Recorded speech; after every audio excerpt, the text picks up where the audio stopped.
Welcome to Caregiver Chats. Today I'm talking about FTD, specifically Behavioral Variant FTD. So stay tuned and we'll get into it. Hi, Dr. Lakelyn here. I'm a gerontologist and caregiving advocate for Home Instead, an honor company. I'm so glad you're taking time to listen.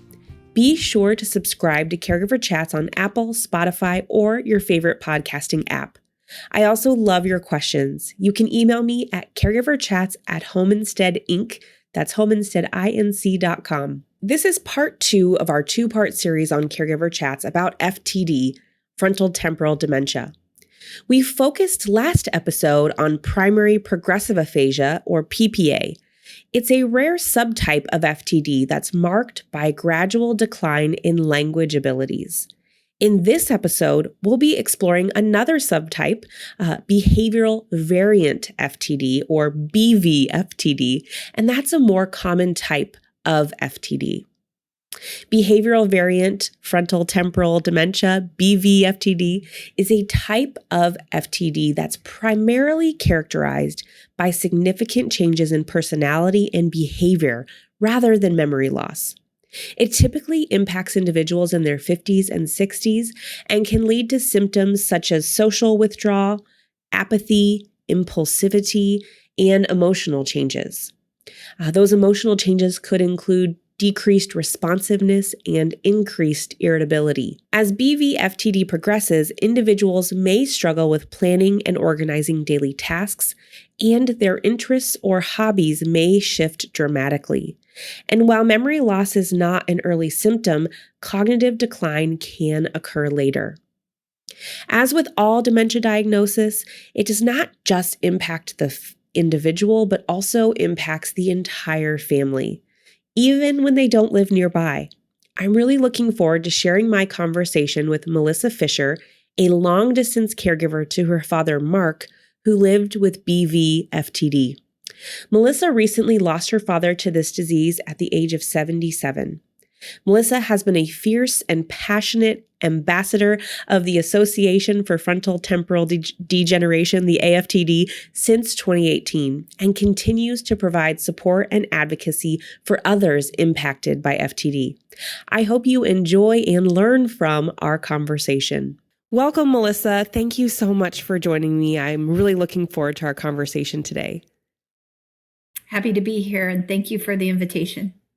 The pleasure is all mine. I was just explaining that there are various forms of dementia, and on our last episode, we talked about PPA as one of the subtypes of dementia. Today, we're focusing on BvFTD, Behavioral Variant. Can you just tell us a little bit about Behavioral Variant, just kind of an overview of it so that folks kind of get an understanding? Sure. And I too, when my father was diagnosed with this disease, had never heard of frontotemporal degeneration or dementia. So quick learning curve about the brain itself. And that's what I've learned about the brain, is that there are a lot of compartments and a lot of areas within the brain. And depending on which one is degenerating or dying, you're going to have a different set of symptoms. Yeah. And for my experience, behavioral variant frontotemporal degeneration has everything to do with the compulsion. And so frontal and my dad's left lobe, he also had some ischemic. So he had some minor strokes that were also creating white matter dementias. But again, typically what we find is that depending on what area of the brain has been impacted, that will tell you about what type of dementia. In frontotemporal dementia, within that, like PPA is, my experiences are with behavioral variant. So that has everything to do with the personality, the character, really the nucleus of the human, who we are. And we discovered that my father's impulses and behaviors and character were changing so dramatically. So that's typically what people initially see. It's not the sum total of what behavioral variant is, but those are some of the hallmark symptoms or, signs of that. Yeah, I thank you for sharing that. And, you're starting to kind of go into the various symptoms and how it presents. And I know, as you have mentioned, and already, your dad had behavioral variant. And so would you be willing to share with us, the early signs that you were seeing and maybe how those signs and symptoms changed over the course of his progression?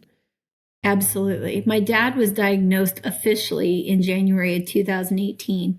He just passed this last March of this disease. What I would say is that it's kind of like mystery, and you're solving a mystery, but it's after the fact. You don't know for the very longest of times why things are happening.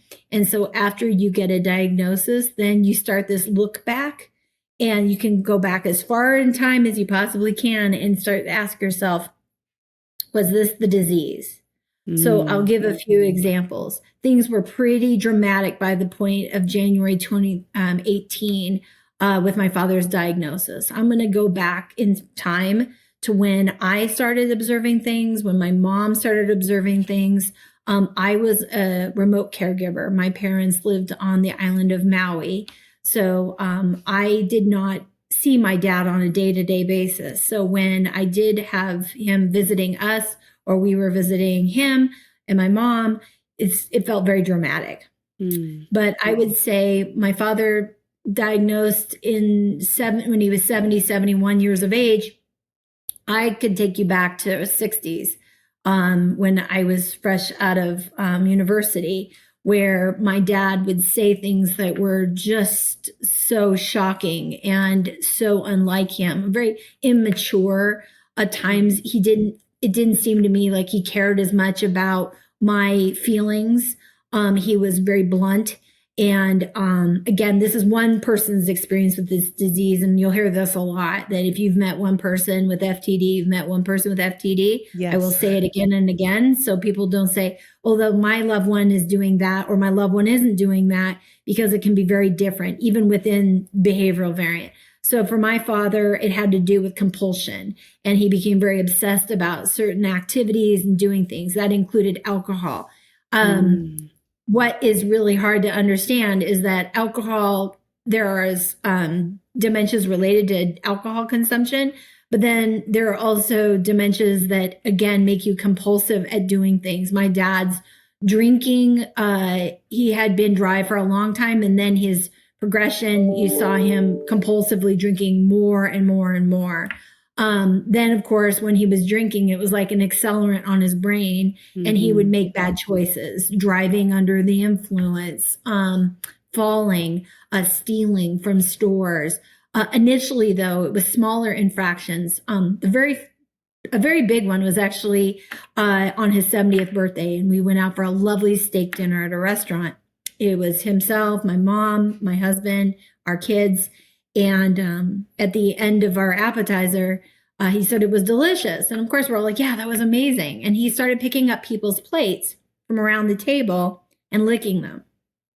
It was very odd. It wasn't funny. And at first I was like, Dad, that's so silly. But then we realized that he wasn't really doing it to be funny. And I was very embarrassed by it. And I, of course, thought maybe he's had too much wine. And so I'm also trying very hard to collect myself and understand what's going on with my father. And I'm recognizing that he's something is wrong.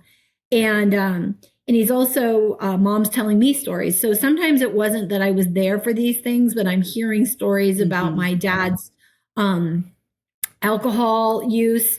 That was very telling, that he was drinking quite a bit and acting childlike. He also didn't seem to care about the things he once cared about. My father was a builder, a custom home builder, and his whole life he built things. He was a very creative man, very smart, built a very successful custom home building business. And when he came for his 70th birthday, licking the plates, it was at the same time we were going out to look at a new development in this area we were visiting. It had beautiful custom homes. And that in the past would have been the thing my father would love to do. But as we're driving around, he seemed absolutely like he could care less. Like he didn't care that we were doing this. And mom thought he was having a life crisis. She's like, I think your dad's just really going through a bad phase, life change. And I too thought maybe that was what was happening, but he was just so uninterested in what we were doing and had no comment, nothing to say. And that was just wholly unlike him.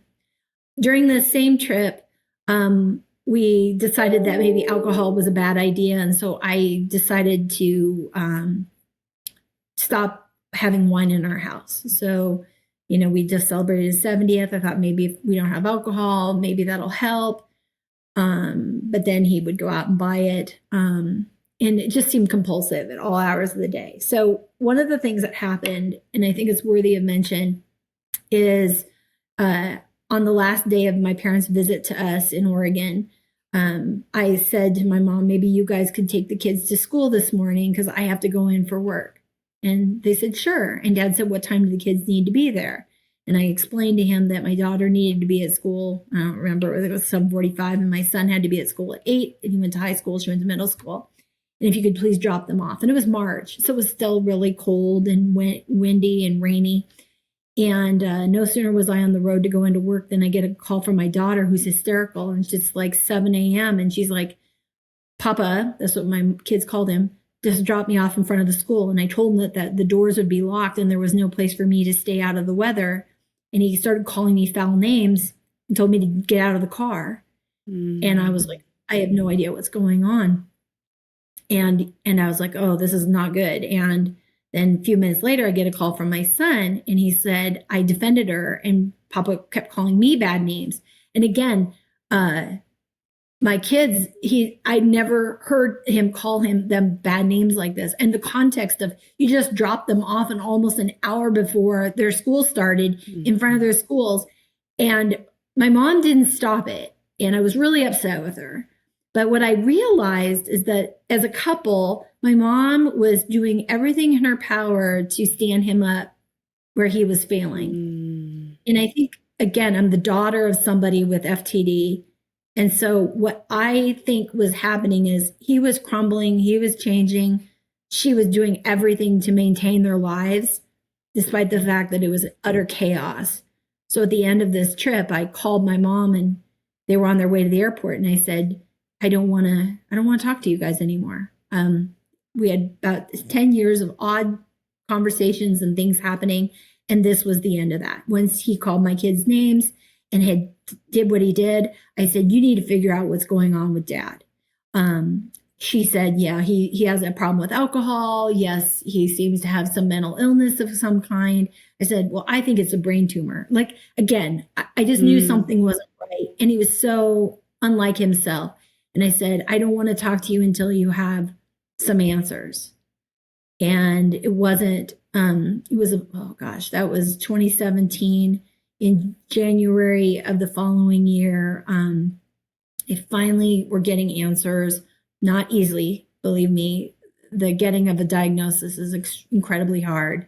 But it was in this time frame that Mom was able to tell me that the MRI showed something, and that early testing revealed that he wasn't well. Now, he'd been misdiagnosed as comorbidity. That means having two of something, meaning severe alcohol abuse and mental illness, like severe depression. And doctors just kept saying that. And it was very hard to get people to take my mom seriously and dig further into it. The only reason he got an MRI is because he seemed to have a hearing problem. And again, if you've worked with insurance companies, they really did make it really hard, many of them, to get a MRI. PET would have been better. I always say a PET's a better image of the brain, especially with FTD. But Mom got what she got, and his brain had obviously been deteriorated so much it was visible. But having a diagnosis doesn't really mean much. Again, it's like the first of many things that break your heart about FTD. But my dad was jailed 6 times in 3 months for various infractions. He stole from Costco and was banned from Costco's for life for drinking alcohol openly out of the store. You couldn't really take him any place. Eventually, it just became chaos, and you couldn't control him.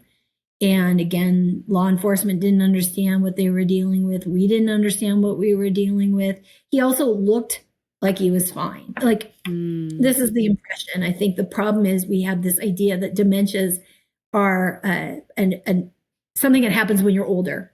Yeah. It's almost inevitable. Like, it's just what happens.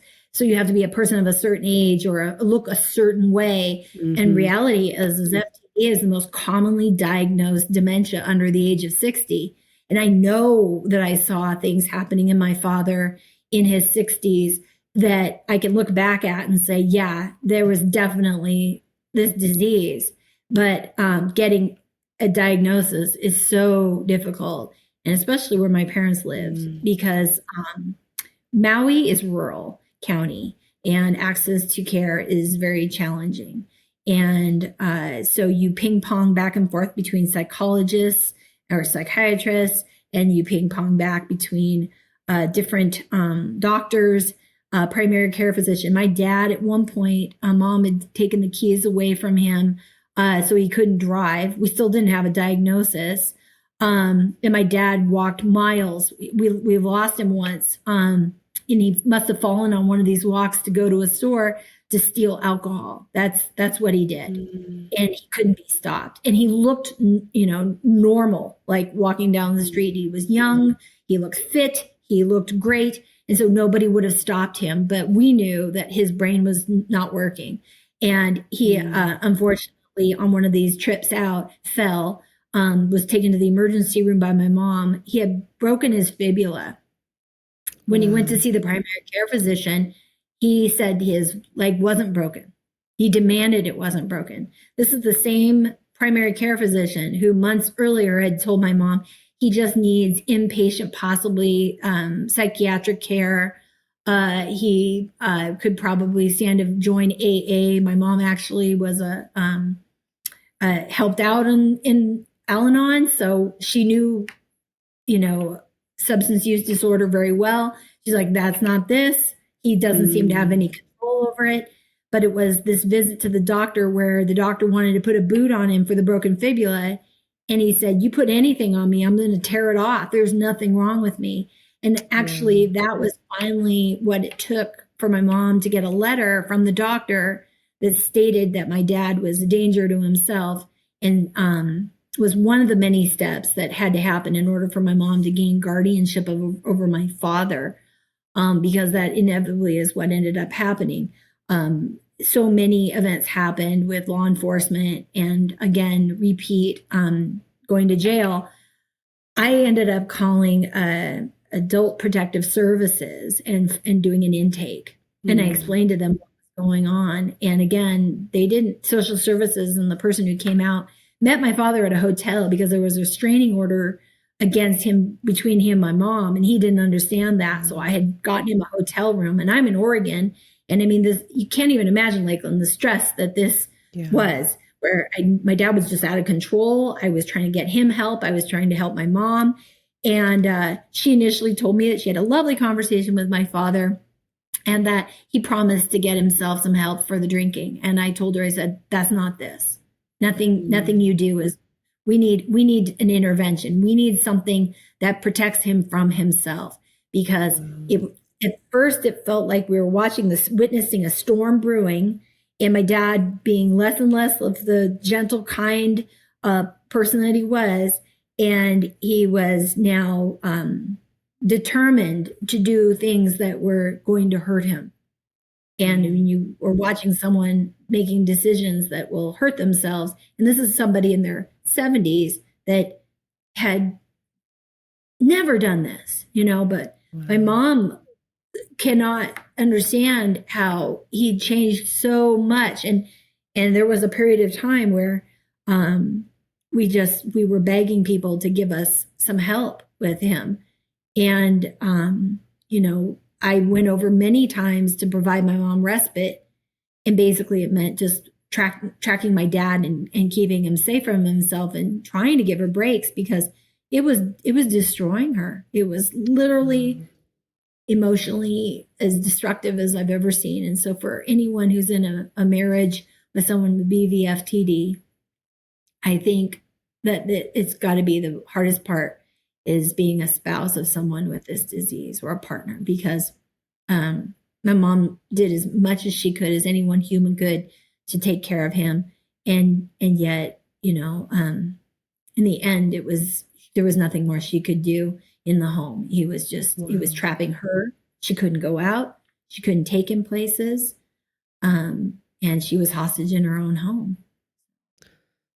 Melissa, thank you for sharing in such detail what your family went through. And I'm so sorry for the loss of your father, and sorry for, all of that your family had to go through to finally get a diagnosis. And from, many families that I talk to, they do have so many challenges in getting that diagnosis, and it can be so frustrating. And a lot of times, you have to think of it, from the doctor's perspective, they're trying to rule out all these things that it could be, especially if, like in your dad's case, he looks healthy, quote unquote, and he is of a younger age. And I think as we learn more about this disease and dementias in general, we know that it can impact people younger and younger. And, on a previous podcast, I was talking with a dementia expert, and he made a really good analogy that I continue to use, because I think it helps us all kind of wrap our minds around it a little bit. When you have a broken arm, you see it. You have a cast. People know not to hug you on that side. They know not to ask you to play golf. They know they have a broken arm. We need to treat them, in a respectful way. With dementia, we don't see the broken brain, and that is really hard. And hearing things like, oh, well, they don't look like they have dementia, that can be really hard for people to process. And, or, if somebody sees that individual in one instance and they're having a good day, they have a really hard time even believing that they could have dementia. So I can only imagine just the range of emotions and just the weight of all of that on families. And then to do it long distance, Melissa, to do it, and in your case, across an ocean from Oregon to Hawaii. And I was so worried about my mom. I was equally worried about her. I was worried about both of them because I didn't think she was safe. And, it is societally isolating, like it's devastating. And the AFTD, the Association for Frontotemporal Degeneration, did provide us with some tools which were helpful to make people more aware. Although, like we have business cards that basically we printed out, and mom handed those to anybody who would listen, especially when she'd go into the store and dad was stealing things, putting little boxes of wine in his pockets of his pants. I mean, he was banned from malls. He was banned. I mean, it was chaotic. But what are you going to do? You have to grocery shop. You need to go places. And when you can't leave your loved one at home. So, the people's perceptions of what things are and what they look like is a big part. And like you said, his arm wasn't broken, but he was broken. And so many times we did as much as we could to maintain some normalcy. That's the other thing too, is that you love this person. You want with all your hearts to keep them doing what they always did and taking them places and being with them. But it progressively gets very hard. And at first the problem is people don't want to believe it. And, we had so many experiences. And like you said, they're having a good day, or he was better in the mornings, or, people who his, family just didn't want to believe it.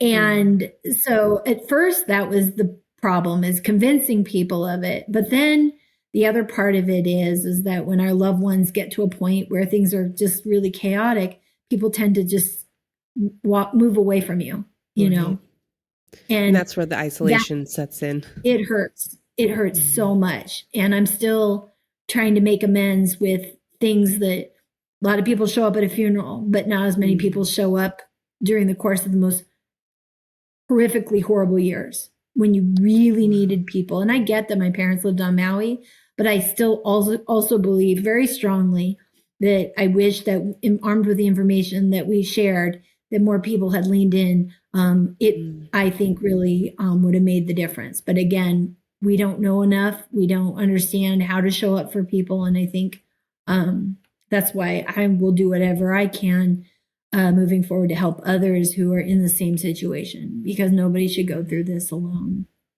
Absolutely. I agree with that. And Melissa, I think if people are listening, what kinds of things could people do to lean in? When you say we wish more people were there, I'm just thinking, if someone's listening and they are in a similar situation and want to lean in, I think a lot of people want to help at times, but they just don't know how or how to best contribute. Any thoughts on what could have been helpful? Yeah. First of all, learn about the disease. Learn, educate yourself. Because if you come into it thinking this is just memory issues or someone's acting a little silly or strange and not themselves, they will trick you. I mean, my dad was keen on, he was smart in ways that it's very hard to explain how somebody can be dying, brains dying, but yet they are cunning. And my dad was a cunning person. So, initially what I would have liked is for people to do their research and find out more about it. And then based on that, ask what they could help with. And again, help looks very different. Like, yes, my mom needed a respite and I came as often as I could, but it wasn't easy.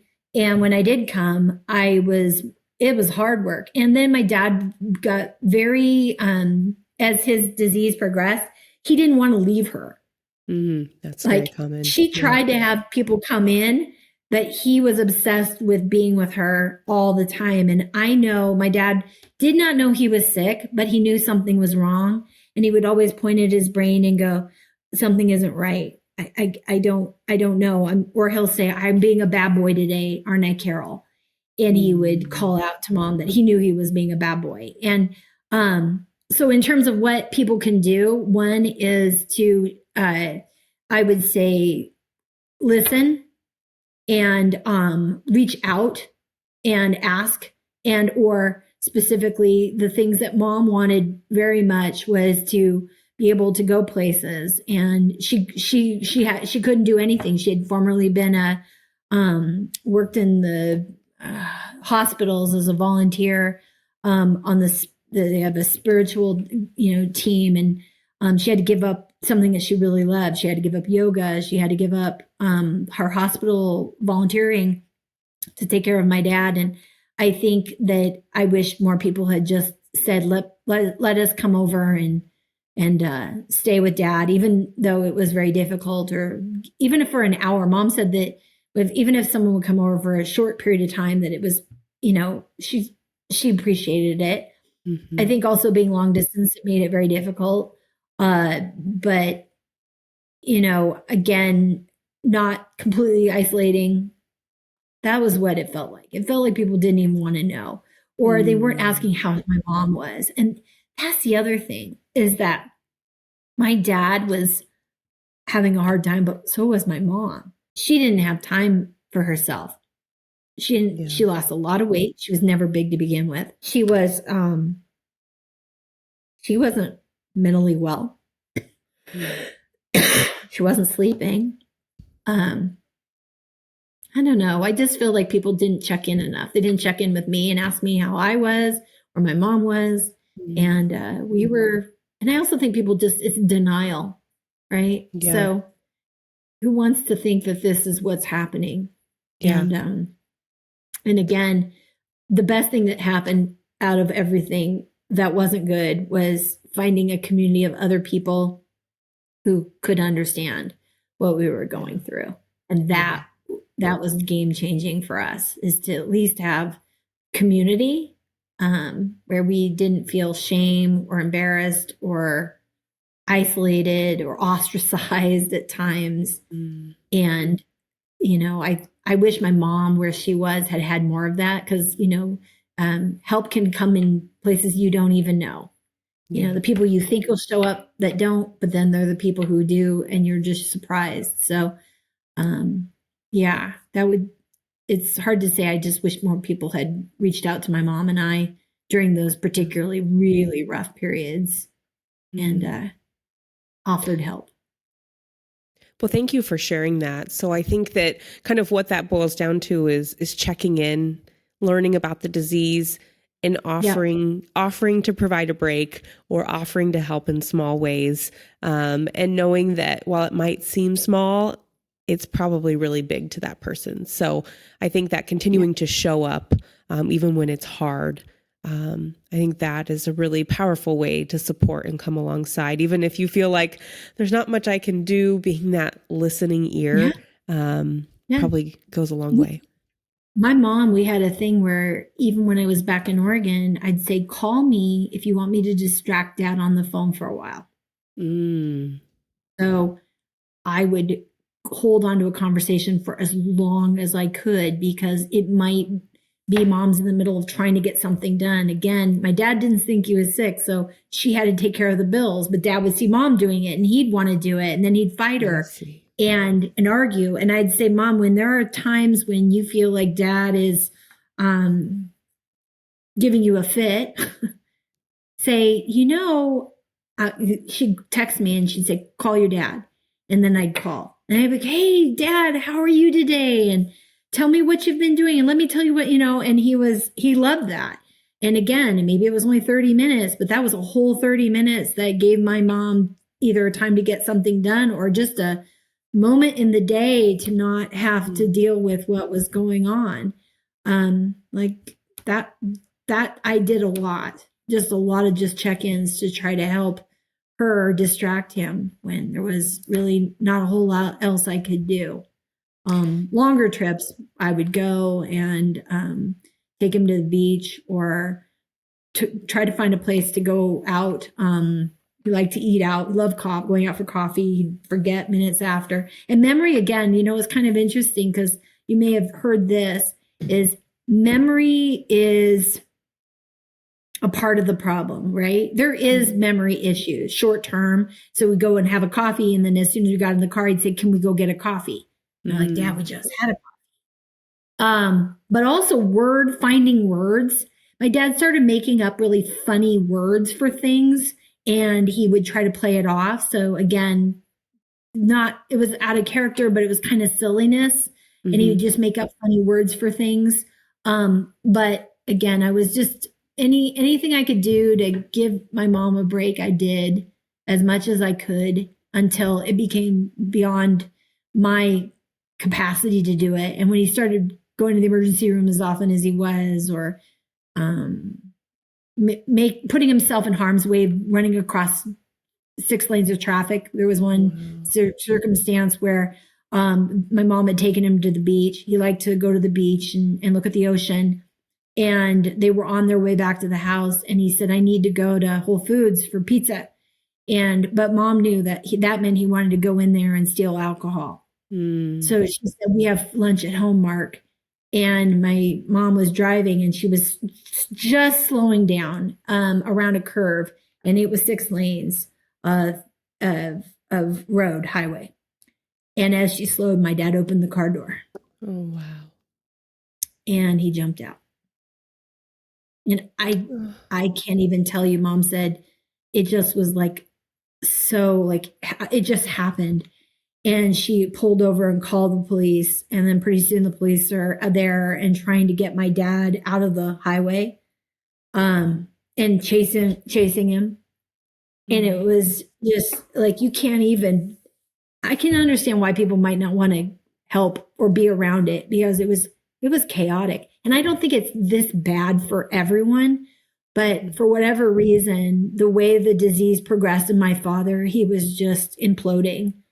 And that, again, medications did not help. There's no, there was a drug my dad was on initially called sertraline, And that didn't do anything. And a lot of Alzheimer's medications, doctors try to put them on, actually have the counter effect on people with this disease, and can create more problems.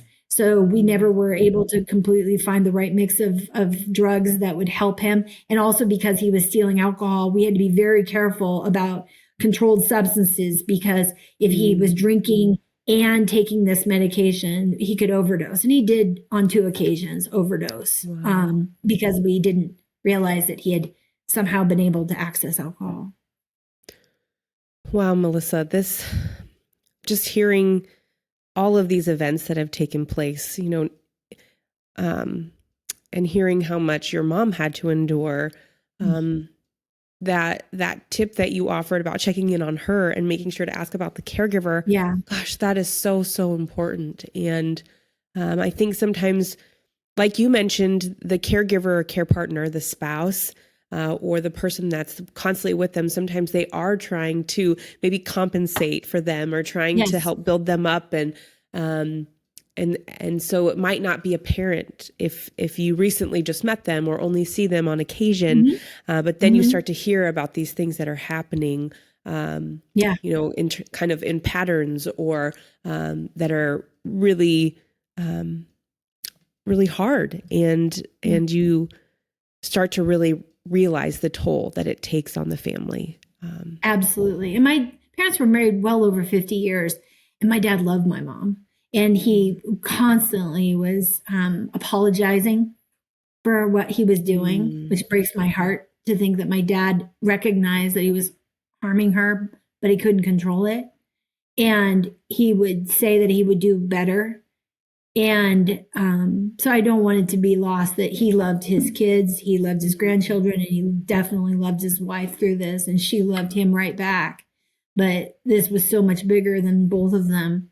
And again, we also don't have a system that is built to help. So despite a diagnosis that he eventually got on the island of Oahu, the day of which, when he got his diagnosis, that night, they were in their room, I think on the 8th floor of a hotel in downtown Honolulu, and he got confused and delirious and tried to go to the bathroom, but he believed the bathroom was on the other side of a sliding glass door that went out onto a partial balcony that had a pin in it that would not allow you to open it up completely. And in the middle of the night, my nearly 6-foot dad, 200 pounds, was forcing all of himself onto opening up this slider to get out to go to the bathroom. And my mom, who is barely 5'2", clinging to him from behind, begging him not to keep doing this, and at the same time trying to get hospital or hotel security to come and stop him. And again, with a diagnosis, where do you go from there? And I want to provide some measure of hope to people, because I know this sounds horrific, and it was, but things change, right? So this time frame was 2018 to end of 2019. Things were significantly bad, but no one would take him. Mom had tried placement, too strong, too able-bodied, too mobile. Skilled nursing facilities could not handle a person like that, and they didn't want the liability. But my mom could no longer do this herself. And despite trying to get people to come in to help him, he said, I won't let anybody in here. I'll make their lives miserable. What do you do with that? Yeah.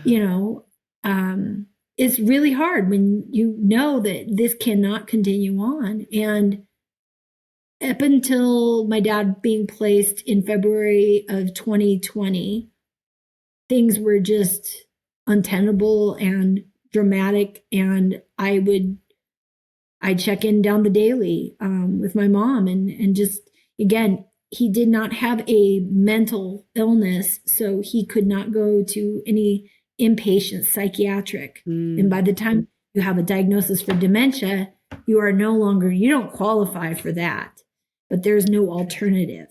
Yeah. And where geriatric psych, we talked about bringing him to the mainland. A lot of what I was doing in the background was trying to develop a care plan to get him off of Hawaii, out of the islands. I thought that would help. But when I looked at what was going on in the state of Oregon, we have very, very few geriatric psych beds. Wait lists are significant. I could not find any place to take him without having done an assessment in person. So what I was told, and this was back in 2019, was that I needed to get my dad to Oregon and then get on in an ambulance and take him to hospital, bring him into an emergency room, and beg them to hold on to him until a bed became available in a geriatric psych ward. Who can do that? That's not a plan. Yeah. And so we really didn't feel like we had a lot of options. And it wasn't until December of 2019 that eventually a place on the island actually accepted my dad as a patient at their skilled nursing facility. And then, of course, COVID. So it was a really rough time. I can only imagine.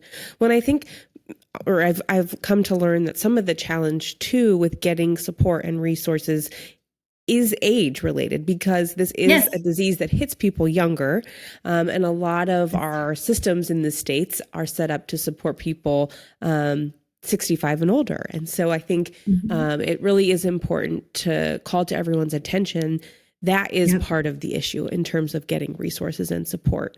And so I think organizations like AFTD that are trying to educate and bring people together and connect to resources is so helpful. But, I know that there's still a long way to go in that area as well.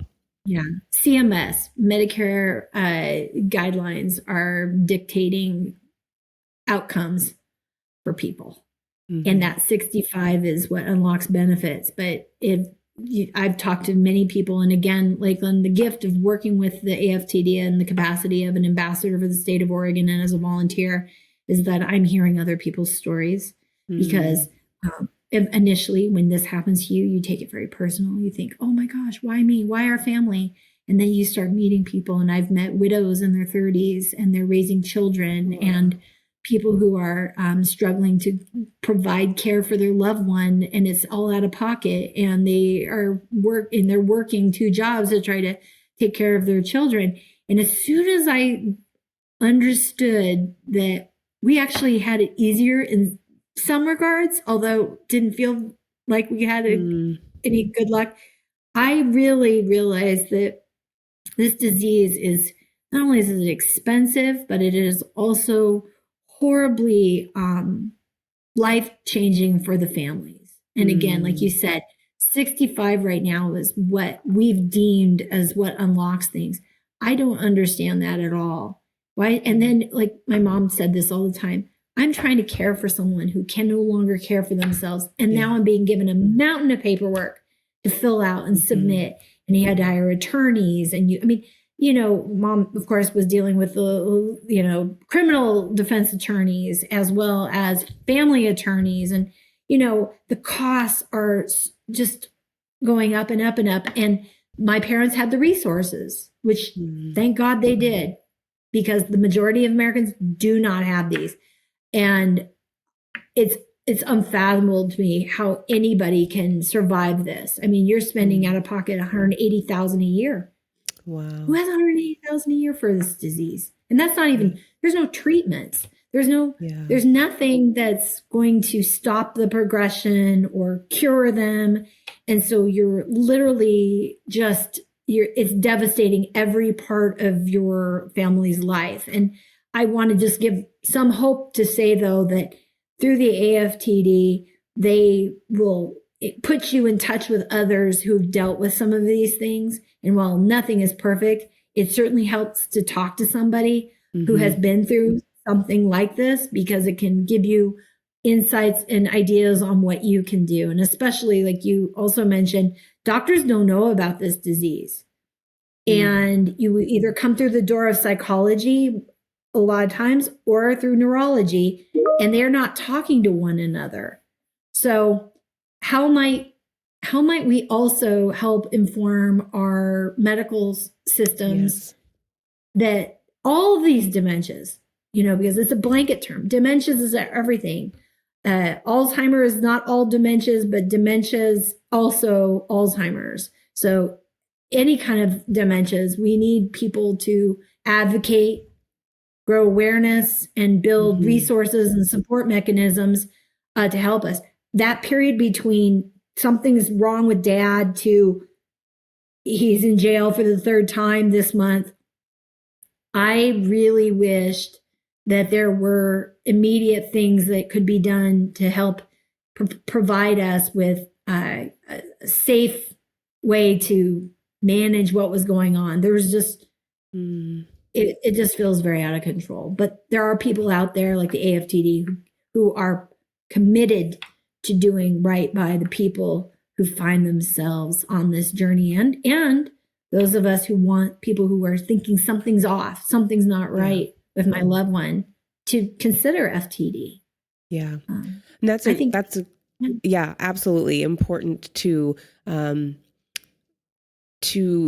learn about this disease, whether or not you have it in your life or your family, so that, you know, if you recognize symptoms early on, like you said, hindsight was 2020. I did recognize these things, to not write them off, and to lean in and ask more questions, get curious, because a lot of times that intuition, it's right. And I think that hopefully by hearing today's podcast and learning more and connecting with the AFTD, people can feel less alone, and people can feel empowered with the information to make positive steps towards getting the support that they need. And I think the AFTD does such a beautiful job of creating that support system. There are a lot of us out here who know this, and we want you to know us, and we want people to feel the strength of the community. And it is one of the benefits is to know that there are so many of us out there who will do anything to help you. If it's just listen, someone needs to listen to you and just show up. And that's what's so beautiful about this. I've made some incredible friends, and felt this support throughout. And I hope that others who are listening today, who say, I'm feeling so lost and alone, really seek us out. The AFTD will put you in touch with us. We're in many states now. So again, that's the beauty of this, is that we're starting to see growth in our volunteer groups. And, we have virtual group meetings for wherever you're at. We'll be able to help you.